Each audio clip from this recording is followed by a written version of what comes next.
Okay, we gotta go back to the assistant soup report. Assistant Superintendent report. Kristen, what page are you on? I'm on page 11. So tonight I will provide the Board of Education with financial information for February 2020, which represents roughly 66% of the fiscal year.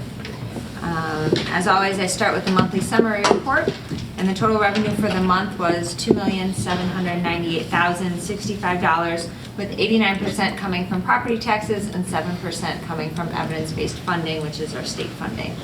Total expenditures for the month were just over $2 million, with 76% going towards salary and benefits, 11% towards operation and maintenance cost, and 5% towards special education tuition. On the next page begins the monthly financial statements, and you can see year-to-date in the operating fund, the district has received $15,232,641 and expended $18,271,250. So currently we have deficit spent $3 million. Certainly this deficit will decrease significantly when the district receives the second installment of property tax in the spring. But again, that's why it's so important that we have a fund balance that we can draw upon until we receive that second installment. So we continue to pay our bills, but we're not taking in as much the money yet. Correct. Yet. Correct. And the state is still behind on its payments?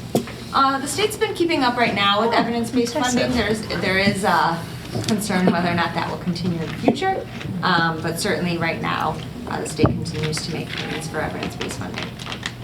The next page is the summary of revenues, which shows that the district has received 57% of our revenue in the operating funds. This is slightly behind last fiscal year at this time, which was 60%. Again, we'll know more once we get our spring installment of property tax. It'll be a much better comparison.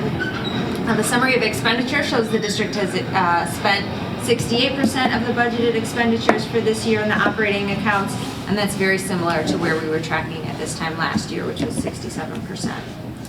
As always, I've included two additional reports. The first one is the statement of revenue and expenditures for February.